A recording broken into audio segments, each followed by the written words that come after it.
Morning, everybody. Thanks for joining us today for this online class about increasing sales through your e-commerce sites. Just before we get started, while we wait for the last few people to jump in, if you just jump into the questions section, and if you just want to put in there your name and where you're dialing in from, we'll just make sure that that's all working for you, and just so we can find out who's come in today. So if you just want to drop your name and where you're dialing in from this morning into there, that would be great. Welcome, Simon from Brisbane. Sam and Caro from Napier, thanks for joining us. And Chloe, Leanne, nice to see you again, Joe. Bridget from Melbourne, nice to have you here. And Neil from Methven as well. Sarah, Russell and Heather, nice to see you guys. And Paul. Camilla as well from Australia, nice to have you here. And Ra and Waihi, thanks for joining us.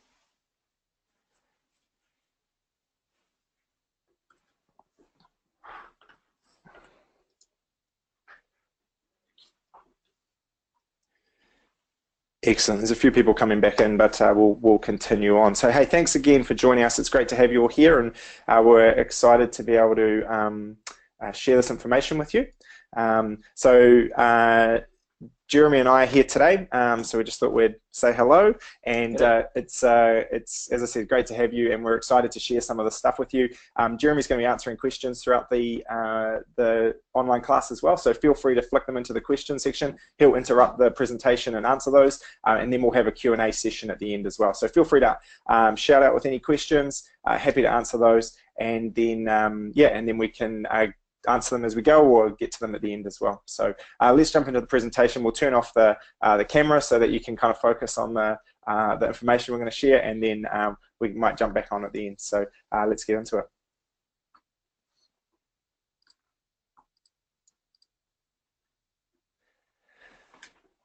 Cool. So today we want to look at how to make more sales in e-commerce, and there's obviously a heap to this. So and lots of the stuff we might talk about today, for some of you will be quite simple stuff, and stuff that maybe you're already doing. For others of you, it might be stuff you haven't thought about, and then there'll be other things that might be quite new and things like that. So we don't want you to think that we know everything about this, because we're not, e-commerce absolute experts, and lots of you have lots of experience in this. So we really are happy to take your feedback as well. But we do have some really good insight, especially on how to use the Rocketspark platform to generate more sales, and especially when it comes to, we've just dealt with a lot of different people doing a lot of different things. So there's a lot of information that we've gathered from that as well. So we're just going to cover a few things today, and as I said, some of them you may know, and some of them hopefully will be great learnings for you. So first thing, search engine ranking techniques. So obviously one of the biggest questions we get asked is how do we get higher in search rankings? And there's, Google has about 200 things it looks at for how it ranks websites, but we'll go through a few key things that you can look at doing. So the first thing is to make sure that you're using the categories and the brands in your shop. So here's an example here for Mr. Ralph, and they have got their categories. Their categories are clear and are really simple. And the thing with that is that these are actually text, and so Google sees those. So making sure that you're using the categories, using the tags, even using and the brands as well, that's going to help with your search for those categories, for those brands, and then for the tags that you set up. So make sure you're using those, make sure they're simple, and make sure they're the keywords that people will be Googling to find what you've got. So that's point number one. Number two, category and brand landing pages.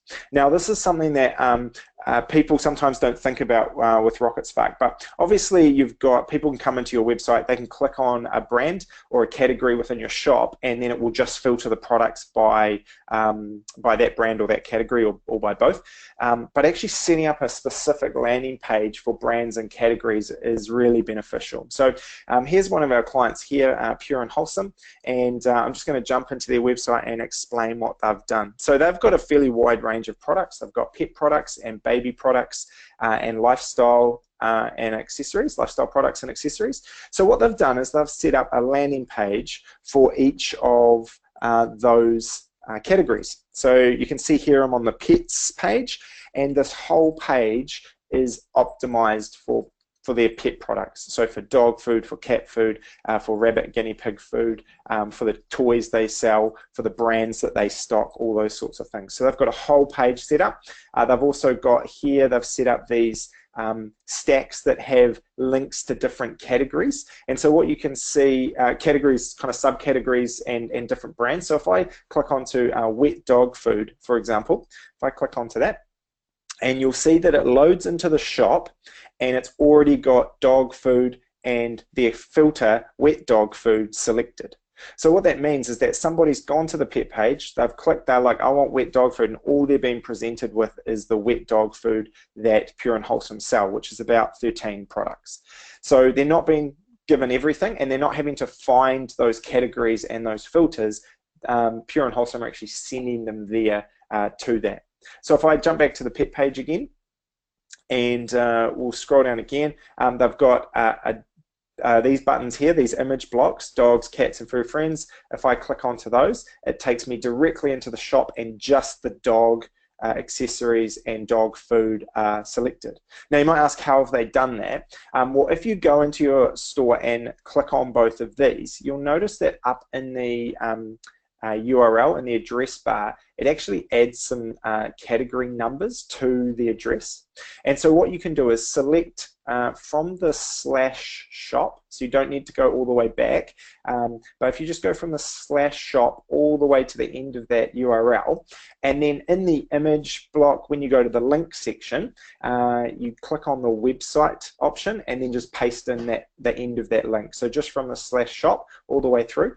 And then what happens is when someone clicks on that, it will load the website with the /shop/category and then the numbers.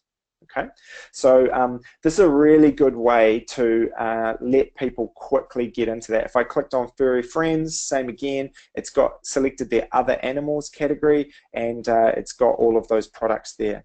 Okay, now if we jump into baby, so this is where they've only got one brand for baby, which is the Little Genie, and they've got wipes and nappies. And so they've got a bit of a section introducing that range, that brand. They've got their key products here, and one of the notes that we'll talk about in a second, but they've used the image block, but they've actually used text. So this is actually text that is searchable in Google. So using text is really valuable as well. And then they've got a link to their baby products as well. If we click on lifestyle and accessories, again, they've linking to specific categories within that, and then they've also highlighted some key products in that range as well. Okay, so using these category landing pages can be really, really valuable. And then they've also done brand landing pages. So if we go back to pet, and down here they've got these premium pet brands, and they've got their brand logos. Say if we click on Harrington's, and here's a page all about their Harrington's pet food, and it's optimized. It's got the keyword Harrington's and pet food and natural pet food and dog pet food and cat pet food all throughout this text. They've got a dog section with the links to products. They've got a cat section with links to products. They've got a rabbit and guinea pig section with links to products, and then you can click on full range. If I click on full range, I go through to the shop, and just the Harrington's brand is selected, and you can see that it's just showing all the Harrington's products. Now, interestingly, this page, so if I jump back to pets and then go to Harrington's, the only way to get to there is through this link here, but what this page is for Google search, and if someone searches Harrington's pet food, this page shows up in Google. Okay, this is a fairly new site, so it hasn't quite got to the top of Google, but it's fairly high up Google at the moment, and so that's why you're doing this, is for Google search. Okay, it also helps from a user point of view, especially these the pet, baby, and lifestyle landing pages, but the brand pages and some of the category pages are going to be more for Google than they are for the visitors coming to your site. So yeah, this is a really good example of using those landing pages.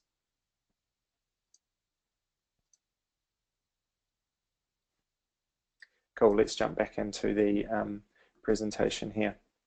So on those pages, you want to make sure you're using lots of keywords, and then also in your product description and product title. You want to be using the keywords as well. So sometimes we find that our clients are using quite short names, and I understand that from a design point of view, using a nice short name or something that's kind of quite catchy is a nice way to do it. However, from a Google search point of view, that's not super helpful. So again, this is a product that's off Pure and Wholesome, and they've got a bionic ball, super strong, non-toxic dog toy. And so if someone was looking for a non-toxic dog toy in Google, this is more likely to show up than if they just named it bionic ball. Okay, and then you can see they've got a really long description here, and actually on their website it's even longer again, and this has got lots of the keywords that people will be looking for, but it's also written for people. So it's written that if someone's read it, it makes sense and it is helpful as well. So yeah, having nice long titles and nice long descriptions for your products is really useful for Google search. So the next thing is to link to the categories, brands, and key products from your home page. So and make sure that those buttons and picture blocks have text in them. So let's jump back to Pure and Wholesome again. And so you can see they've got these links here: pet, baby, and lifestyle. Those are their key products. They've used these text links: buy pet food, buy nappies and wipes, buy homeware and accessories. So that's helping from a Google search. These here are actually images that are using the picture block in Rocketspark with text over them. So even though these aren't really great for search engine optimization in terms of the words they're using, it's still text and Google can read that. Okay. Further down the page, we've got their pet food and accessories kind of key categories that you can link through to, and then we've got some key products here, and then we've got their baby wipes products, and then we've got some the categories for the homeware and lifestyle accessories. We've got a link to their blog, and so they've just got lots of really good content here that Google will be looking at, and links from your homepage to other parts of your website, from what we've come across, seem to have a higher effect than links on other pages as well. So yeah, definitely making sure you've got links to those key categories throughout the site and linking through to the shop with those categories selected is really valuable, and also making sure that you've used text rather than images. So you can see here we've got this nice image, and then this is actually text. So sometimes we find that people in a program like Photoshop or Canva or something like that will get their photo and put text across it, but then it's actually uploaded as an image, and Google struggles to read that. It finds these text, using actual text on the website, much easier to read. So handmade totes and bags, that's a keyword that someone might search. Handmade satchels, handmade cushions, things like that. This is giving it a much better chance of being found by Google. Cool. So what about paid Google search? And this is a question we get asked quite a lot as well. When should I use AdWords and things like that? So use AdWords as a bridge while you're working on your organic SEO. Now, there's a little bit of a change to that, and I'll explain that in a second. But what we mean by organic is this making sure there's content on your page, the things you do on your website that help your normal listing. So here's a few things to consider. So AdWords is instant, and like really quickly you'll be at the top of a Google search. However, it can be expensive. Some of the keywords can be really expensive to be ranking for. So just something to be aware of. But in an initial point, if you're struggling to be found for keywords and you really want to be found for that, AdWords is a good way to do that initially. Whereas organic, it takes a lot of effort, and it's longer, but it's got better longevity. So it takes longer to get there, but it actually will last longer. We've got, for example, blog posts that we wrote in 2013 that are still bringing us hundreds of visitors to our website a month. So it took us a bit of time to write a blog post, maybe an hour or two to get that written and get it up on the website, but it actually, for 4 years, it's been giving us hundreds of hits a month to our website. So here's an example, again, at Pure and Wholesome. So natural cat food, they've got an AdWord, so you can see this AdWord here, and they're targeting a special promotion they're doing. And so they've got that, And then over here, this is a new thing that's just launched in New Zealand a month or so ago, which is Google Shopping. And we've actually launched a Google Shopping feed. It's in beta at the moment, so that means it's still a little bit under development, and it's not it's not something we're promoting, but happy to share that with you today. And so that's where an individual product will actually show up in a Google search. And again, this is paid. This isn't an organic thing. This is a paid listing, and every time someone clicks, you get charged. The good thing is that it's really, really specific. If someone was looking for this exact product, they're going to click through and away they go. So something to consider and to think about. If you go to our help center and search Google Shopping, there's a support guide there that explains the process. So it might be something you want to look into. Initial kind of feedback we're getting from people is that the Google Shopping is converting much better than just AdWords in general. So we'll have a bit more data in a few months once it's been going for a little bit more time. But at the moment, that's what we're seeing. So you've got your AdWords. That's great. This Google Shopping is new and really exciting, and it's going to be interesting to see how that kind of works together. So you might start seeing a bit more of this as you search for products as well. Cool, so that's kind of the SEO, kind of organic SEO stuff. We just wanted to talk about leveraging social media to build a following. And we know lots of you are doing amazing things on social media. So please don't think this is us telling you how to do it, because we know lots of you are doing great things, but we just want to share some of the learnings we have with that as well for e-commerce. So if you're selling a consumer product and it's got a potential to have brand loyalty, then that's perfect for social media. So if you've got people who are going to become loyal to your brand and it's for consumers, then that's perfect for social. So social is really good as a way of keeping your followers updated and in sync with everything that's kind of related to your brand. One mistake people make is that they try and sell all the time on social, and that's not how social works. Yep, if you're running a promotion, absolutely put it up on social, but if all you're talking about is your products and how great they are in a real sally kind of way, that's not going to work on social. So here's an example of one of our clients, and these guys do a really great job on their social media. This is Needle and Nail.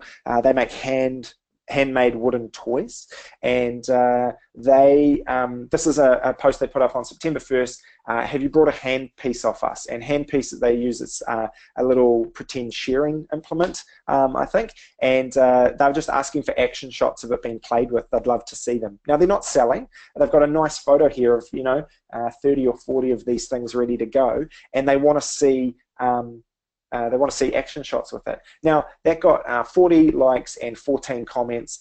The great thing with that is it shares across, and people love seeing photos of other people using their product, and it's also, photos are a really great way to get engagement. So, and you can see that they've got 7,500 people who like their page, and so they're getting engagement. Now, I'll show you another post of theirs in a second that got even more engagement, and I'll explain why.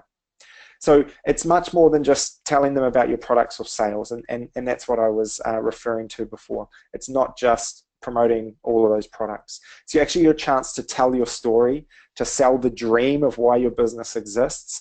How do you make their life better, and making an increase in desire for your products. And here's another example from Needle and Nail, which is great. So this is Jeremy, who's their one of the owners, the two owners, Jeremy and Dee, and they put this up today, and they have the home-based business, and they're just talking about, obviously Dee saw this photo while Jeremy was working in the shop, and they just put that up there, and it's a really nice photo and showing a little bit of behind the scenes about the business, and it creates more of a feeling of engagement with their users, that they're actually supporting a family and things like that. And you can see there that got over 300 likes and love heart and kind of engagement there, and 18 comments as well. So that would have got a really huge spread, and it's a really cute photo, and it's more than just selling.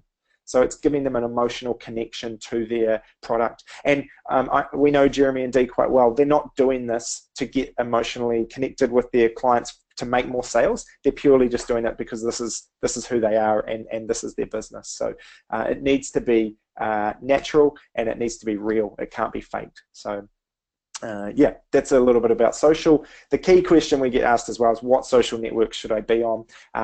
So Facebook is obviously the big one, and most people are there already and doing great things. Instagram is a really interesting one if you've got a visual product, and no doubt lots of you are using Instagram really well. If your product isn't super visual, then Instagram can be a little bit harder to sell, but YouTube is a social media that people don't think about. And yes, YouTube probably in the pure sense isn't social media, but it's a really good way of getting your product out there with short videos and things like that. Interestingly, YouTube's also owned by Google, and Google, so it's actually YouTube's the second biggest search engine in the world, so that's where people do a lot of search, and you'll often notice that when you do a Google search, a YouTube video will come up. So YouTube could be really, really valuable for some of your products and answering some of those key questions for your clients as well. And if you're selling to businesses, then LinkedIn could be a good option. So don't discredit that. And the other one, I suppose, is Twitter. And I know in New Zealand, Twitter doesn't have a huge following. Australia and the UK is a little bit different. So that may be somewhere you want to be in. But the key question to ask is, where are your clients, and where do your potential purchasers spend most of their time? If most of them are on Facebook and Instagram, excellent, that's where you should be. If you think they're on Facebook and LinkedIn, that's great, but you don't have to do everything. And another thing you can do on social is run competitions to, one, capture more followers, and two, to engage your followers. Now, the classic share our page and leave a comment and to enter a draw, that's starting to not be quite so effective, and most people who work in social media agencies aren't doing that anymore, so something to think about. But look at what other people are doing, and that'll give you an idea of the types of competitions and things that you can run. This is one that Pure and Wholesome ran, and they've just launched recently. So they said the best shot of your furry friends on the move, and if you post it there by the 1st of October, you go and draw to win $300 worth of goodies for your pet. And then they've shared a link to their blog, and I know they've got 70 or 80 people who have shared photos of their animals on the move, and that's a really nice way to get engagement as well. So that's a bit different from just the like, share, and comment to get in the draw. So have a look around, see what other people are doing, and you'll get a bit of an idea. And build your following from past customers. So if you've got past customers, ask them to like you on the social media you're working on. Friends of past customers, so get them to share as well if they're happy to. And people who want to become customers in the future, and then their friends as well. And that's the great thing with social, is you can actually reach wider than just your customer base, or people who might want to become customers. So we'll talk a little bit more in a bit about finding audiences that are similar to the audiences that you're working with. So how do you build that? You've got to do that organically through social. Yes, you can pay to get more likes and things like that, but if you want to do it really well and you want it to be effective, then you need to try and grow that audience organically. Here's an example from Mr. Ralph. So they've got 10,000, 11,000 people that like and follow their page. And they've got lots of reviews, so 41 great reviews. Their review rating is 4.9, which is amazing. There you go. They've kind of really engaged and got lots of people engaged, and they have a visual product, so it's easy to kind of get engagement online. So as I said, get followers organically, and then once you've got those organic followers, then you can use boosted post and Facebook ads to reach their friends and other people like them. So here's some examples of some sponsored ads that I just found. They're not clients of ours or anything, they're just popping up on my Facebook feed. So sunglasses, and both of these have used video, and video is becoming a really interesting thing on social. So this first one, the William Painter one, that was quite a long video, and it had subtitles that Facebook had put on there, and it was all about sunglasses. And then this Ecosa, pillowcases, they had a little video. It was just really short. It was maybe like 4 or 5 seconds, and it was just quite a silky thing.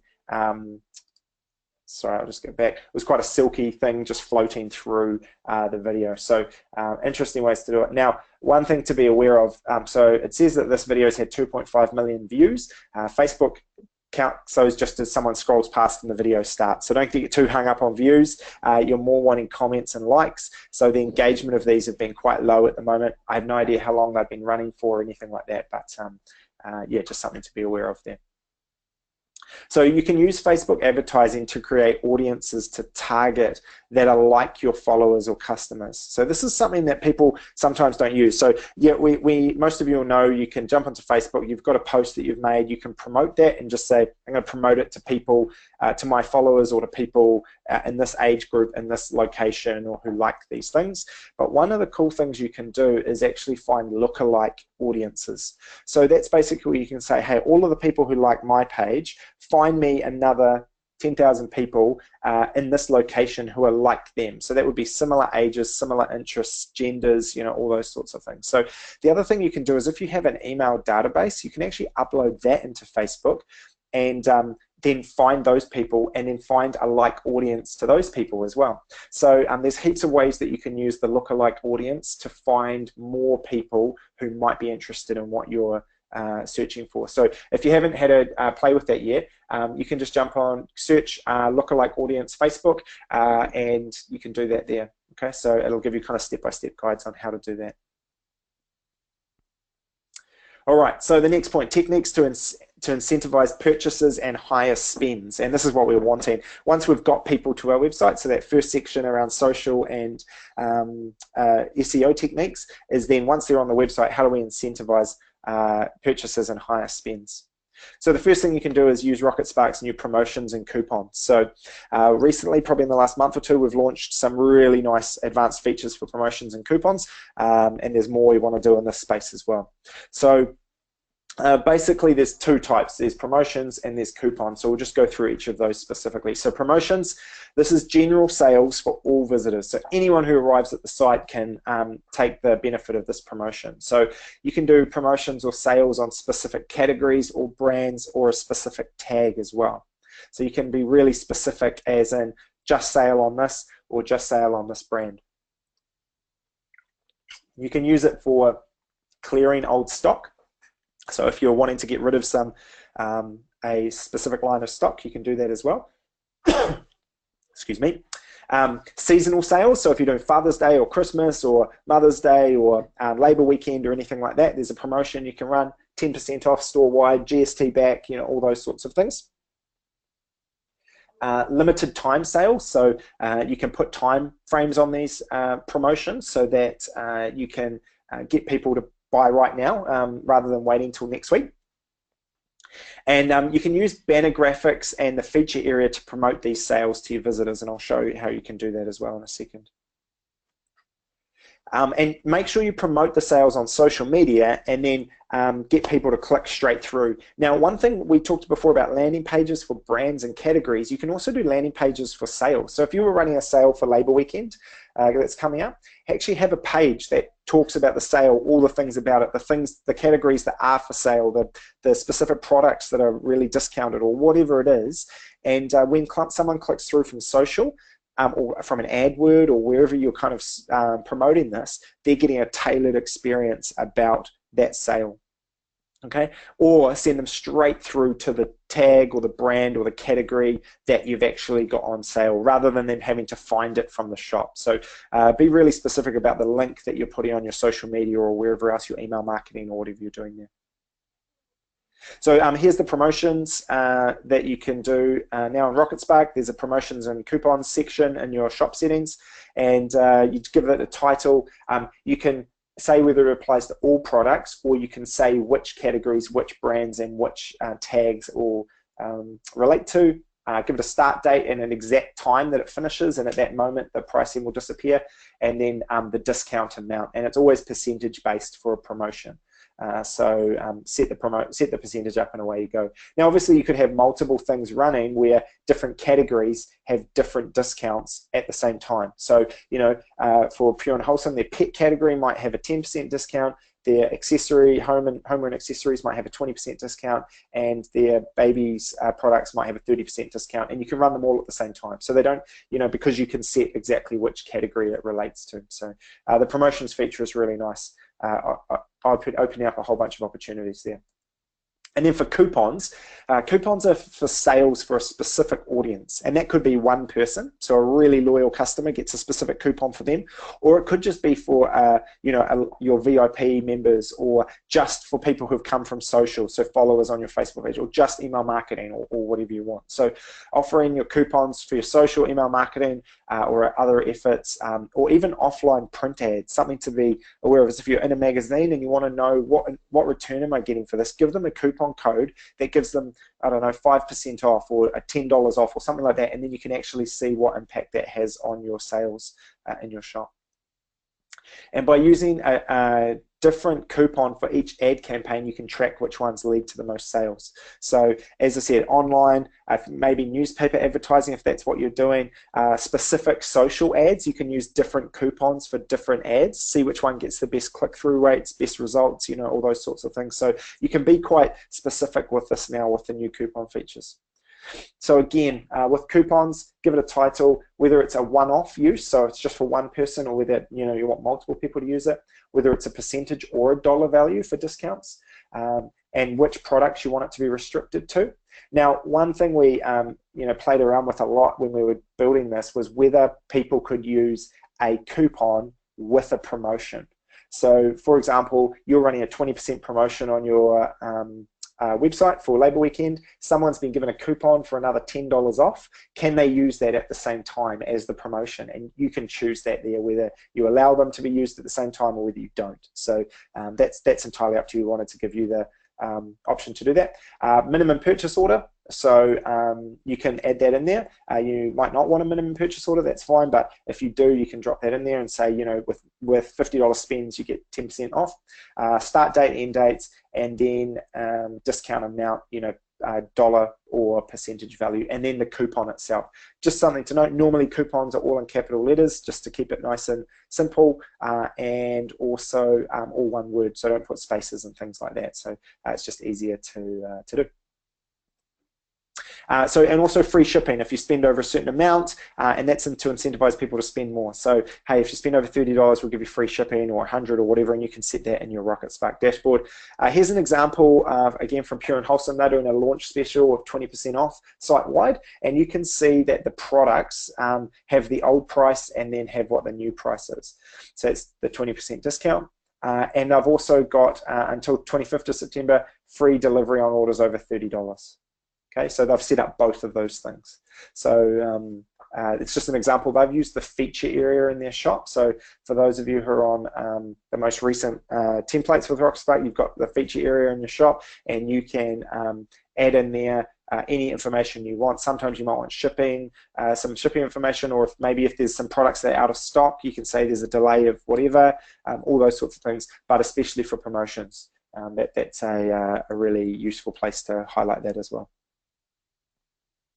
And payment gateways to offer the payment methods that people want. So we get asked a lot, what's the best payment gateway? Well, our answer to that is, well, it depends what your clients want, what customers want. So we would always suggest having credit card as an option, as well as bank deposit. So you can see here this example, which is from Needle and Nail. They use PayPal, and they use bank deposit, and they've also added in Lay-by. And Lay-by is a new payment gateway that we launched about a month and a half ago. And Lay-by is where someone can enter their credit card details, and then get charged over 6 weeks for that payment. Now, this is New Zealand only at the moment, and then Lay-by are looking to launch in other countries, and we may actually integrate with some other people who are doing similar things as this in Australia and in the UK. But the interesting thing with Lay-by is that you as the merchant, you get paid overnight. So you don't have to wait for the money, you get paid for it overnight, and then Lay-by actually takes the risk of that on them. So if and interesting, we've seen with all of our clients who are already on lay-by, we've seen a really big increase in their average sale price, and the number of sales coming through as well. So definitely just something to consider. And as well as PayPal is a really well-known payment gateway, obviously, and great overseas. Lots of New Zealanders don't love it, and so there are other options there with Stripe and with Payment Express and with eWay as well, so things to consider. So you don't have to offer everything, but you can offer a few different ways to pay, and that's going to help people when they come to purchase as well. Cool. So the next thing is how to use email marketing to encourage repeat purchases. So email marketing is a really effective way and quite low cost to stay engaged with past customers. Now, there's probably a few we all get lots of email marketing from lots of people, and lots of the time we delete them straight away. That's just how that works. However, it's an interesting way to kind of at least stay in front of people. So it's reminding people that you exist. Even if they're not going to buy right then and there, it's actually reminding them that you have either purchased, they have purchased from you before, or when they do need your product, you're the one that they should come and see. So there's some really interesting stats around e-commerce open rates for email marketing. So only about 16% of emails from e-commerce people get opened by the people it's coming to. Now that's quite low. But I just wanted to share these with you so that if you are doing email marketing and you're getting click-through and open rates of 16, then or around that, then that's okay. Don't get disheartened by that. If you're up near 20 or 30%, that's amazing. So just something to be aware of. Now, then the e-commerce click-through rate is about 2%. So that's actually 2% of the 16%. So again, if your click-through rate is really low, that's okay. Don't get disheartened by that. It's normal, and it's not that other people are getting 50% click-through rates and 100% open rates or anything like that. This is industry average for e-commerce, and this is produced. These stats are produced by MailChimp. So millions of customers using that software. So don't get disheartened if you are doing that. So you can do special offers that only members of your email database receive. So that's like the coupons that we just talked about. And unlike your social media, which anyone could come across and then go and use, this is just for those people who have signed up. So something to consider when you're doing that email marketing stuff. And here's an example where you can, this is where the coupon code is if you haven't seen that in your Rocketspark shop. So when they get to the basket phase, they can enter that there, and then it will show a revised price after that. Now this whole section is about to get a big redesign in the next month or so, so it'll change a little bit, but and for those of you who may have had a sneak peek at that a few weeks ago, you'll kind of know what we're talking about, but there's some really cool stuff coming up here in a little while. And then you can, from the email marketing, link through to sale products or to specific categories or specific promotions. So don't just link to just into your shop or just to your website. Make sure you're linking to specific places, because that's what people will want to see. And so here's an example. If you're going to link through to a specific promotion, you can see obviously that they actually talk about their promotion there. As we talked about before, potentially a landing page for a specific promotion could be valuable that then links through to the shop. If you're targeting a specific product, actually linking them directly to that product so that they don't have to do any searching or any extra clicks, something like that would be really useful. So email newsletter sign up. So on your website, as simple as just having something like this: get updates and offers and new products into your email address, sign up. That's a nice way to do that. Again, most of the feedback we're getting from people is they're not getting hundreds of people signing up this way, but that option is there, and you can get that code out of your email marketing system. And then signing up to email database at checkout. Now at the moment for us, this is only available for Campaign Monitor. It's something we're looking to add soon with MailChimp, for those of you who use that. But basically what that looks like when someone's coming through the checkout, and again, the checkout's getting a big redesign at the moment, but there's a little option here. It says sign up to receive our newsletter, and someone can click on that, opt in, and away they go. So that's a way to kind of increase that. But you could also do a social media campaign to get people to sign up to your email newsletter as well. Things like that. Do offers, receive this coupon code when you sign up for our email newsletter, all those sorts of things. So we'll jump into a time of question and answers. And so if you've got any questions, feel free to throw them through, and Jeremy and I will answer them for you. Just while we're waiting for that, we'll just quickly recap what we've talked about today. So firstly, we talked about the search engine techniques, ranking techniques, so landing pages, making sure that your products have lots of keywords in them, things like that. Also, how to leverage social media. So we talked a little bit about that, making sure you're getting those followers organically, and then using the Facebook ads and promotions to be able to draw more people in and get more activity, but without selling to people all the time. So make sure that you're showing a bit off about your business and sharing the dream of why you started and what makes you special and things like that. Techniques to incentivize purchases, higher spend, so promotions, coupons, free shipping, making sure you've got the right payment gateways there for people to purchase with, all those sorts of things. And then how to use that email marketing as well to encourage repeat purchases. So, even though the click-through rates and the open rates are quite low on e-commerce, there's really a good way to stay in front of people. Even if it's arriving in their inbox, they see it there, they delete it, that's okay. Obviously, you want to be careful that people aren't unsubscribing. If they're unsubscribing, it probably means that what you're delivering them is not valuable or too frequent, so just be aware of that. But yeah, when it comes to the email marketing, make sure that you are not getting disheartened by those low click-through and open rates. Okay, Greg, so we've got one question here from Kara and Sam. On a per product category brand basis, is it possible to check in and get some numbers around most views of products, etc.? So, do you want to answer that one? Yeah, sure. So the best way to do that is with Google Analytics. So make sure you've got Analytics connected up, and then inside of Analytics, you can dial down really deeply into which products have been clicked on the most. You can do groupings of things as well. So, because you can group different things within Analytics so that you can see, hey, this is this brand, this is this product. So just be careful, and all of the categories in Analytics will come through as numbers. So you can go into your website, click on each category, and the number will appear in the URL. So then you can do a search via that, and then you can in Analytics, and then you can see all of the pages that have that, and you'll be able to see your most viewed products and things like that. So Analytics is the absolute best way to do that.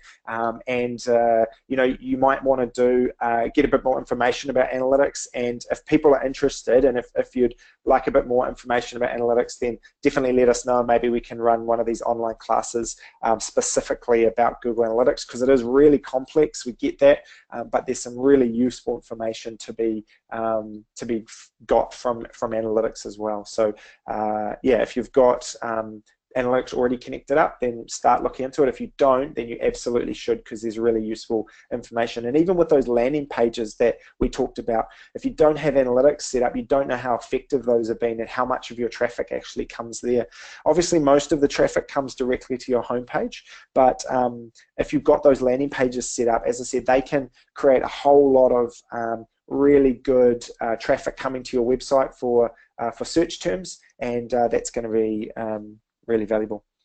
Cool, Greg. So we've got another question here from Linda. We're looking at setting up social media and linking it to our website, but we're a bit wary of internet trolls. Just wonder if there's anywhere we can get advice on how to deal with potential pitfalls of social media. Do you want me to take this one? Go for it. Yeah, so we often get asked this one around using social media for businesses. People are wary of one disgruntled customer, or even a troll that knows very little about your business coming in and sort of publicly defaming your reputation.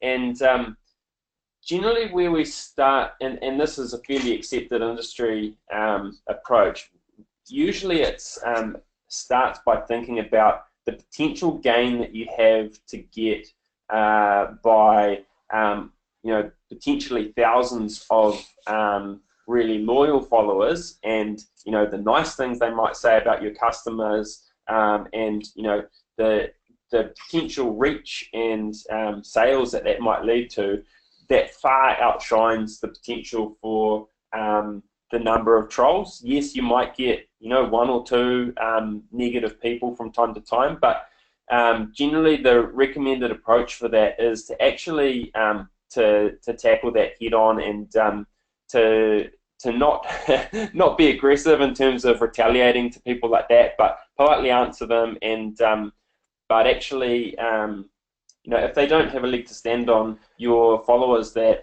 that have had good experiences with you, and then also your rating on your social media page. So like that Mr. Up example, she's got a 4.9 star rating. So if she did have one rating that was a 1 star, it's going to look inconsistent with the normal of all of those other reviews. So and you know, if for some reason it is a disgruntled customer that has good reason to be disgruntled, it's actually an opportunity for service recovery as well, to actually publicly show that if something doesn't quite go to plan, you can actually handle it and make it right. And actually, that can sometimes create really loyal customers and actually make you look really good as well. Even if you do drop the ball, that you can actually show that you've resolved it really effectively. Yeah, and that's lots of the research that we see actually shows that negative reviews and negative comments are not necessarily bad, assuming that they are rectified really, really well. And it's actually how you handle that determines how it's actually perceived. And interestingly, I was actually reading the other day about reviews, and apparently the research shows that people trust like a review rating of around like 4.2 more than they do a rating of 4.7, and the rationale being that it feels more real, that there must be some slightly not quite so glowing results. So don't get too disheartened about that. And actually a 5-star rating can sometimes be really negative because it looks like you're kind of farming your results. So yeah, don't worry if there's, you know, occasionally a person who isn't 100% happy with what's going on, because as Jeremy said, those people who are really happy are going to outweigh that a lot. So we've got a question here from Gabriella. Can we get some sessions about analytics and how to use it in relation to resources available at Rocketspark? So as Greg said, that's something that I think we probably need to consider as a future online class topic. So yeah, if any of you are keen to, for us to create an online class about Google Analytics in future, just let us know after the class. That would be great. There is some information in our support center, so the blue Get Help button inside your Rocketspark dashboard, if you click there and then search analytics, there's some information there in terms of getting analytics connected, and you know how to get there. But in terms of really digging deep and really drilling into the really meaty kind of deep aspects of real specific information and analytics, that's something that we'll consider in terms of a future online class. In the meantime, though, feel free just to Google. There'll be lots of YouTube help videos on analytics and how it works, and Google will have its own videos and things like that as well. So you know, you don't have to wait for us to run an online class to get information about that. Feel free to jump online and search for that. Cool. So we've got a question here from Paul. With all the work that's being done in the shop, is Rocketspark going to offer customers the option of reviewing a specific product? So, Paul, that's something that we have had requested a little bit. We're actually working on new features around the checkout and customer accounts features, so people are being able to come back and make repeat purchases without having to re-enter their details. So that's actually what we're working on at the moment, and that's been our most requested e-commerce feature, so we're making that a real priority. But I'll definitely add your vote there for the product-specific reviews, and because one thing just to note for all of you, that we take feedback from customers in terms of new features as a real strong weighting factor for our decisions for our roadmap of new features. So if there's anything that you come across where you think, man, I would really love if Rocketspark had this feature, please do let us know. And every request we log in our management area of managing new feature ideas, and we keep a count there of those features. So please do let us know if there's things that you would like. And Paul, I'll add a vote for that in product reviews there. We've got another question here from Julie. Do you recommend having a banner on your website? Does it help?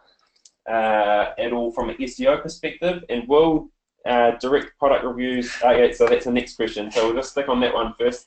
Does it help from an SEO perspective? So yeah, so with the banners, so if you're meaning the feature area right across the top, or even images as banners, then they're only going to help with SEO if you use text content in them, and if they link through to other places on your website that relates to. So say, for example, as I said, you're running a promotion on a specific category, so maybe pet products, and you're using the keywords natural pet food in your banner, and it's linking through to potentially your pets page, or it's linking through to the shop, and there's, you know, natural pet food as the tag or the category that you're linking through to, all those sorts of things, then absolutely. But if you're just using an image, or you're just using an image that's got text on it and it's not linking anywhere, then no, it's not going to help SEO. cool. So, and then just another note here from Julie. Will direct product reviews be coming so customers can rate the product they bought for others to see? So that's another vote for that one. So Paul and Julie, I'll be adding your votes in there. So thanks for that feedback. And Sarah, yes, please, an analytics workshop would be great. So yep, no, we'll definitely be considering that one. So yeah, any other questions? Fire them through. And if you've got any questions that you think about afterwards, or feel free to jump on, and I'm pretty sure you can re-watch this online class as well. So if you've got that link, you can go back and re-watch it as well, so to make notes or anything like that. And tomorrow there'll be a little feedback questionnaire, just 3 questions that'll come through to you. If you could fill that out, that'd be great, just about how you found this online class. I'll give you an option to write some ideas of other online classes that you might like, and also just, you know, whether you find them helpful, or if it's a good way to consume this information and things like that. Because we're, as Jeremy said, we're happy to run others and help out if we can. So that'd be great. If you've got any questions after the webinar as well, feel free to email them through to us at support@rocketspark.com. I'm happy to come back to you with that as well. So great. Excellent, and that's the end of today's session. There's a few other questions that Jeremy will answer by just typing back to you. So if you've got, if you're going to wait around, if you've asked the question and we haven't answered it, then feel free to wait around and Jeremy will come back to that. Have a great rest of your day, and we'll catch you at the next online class.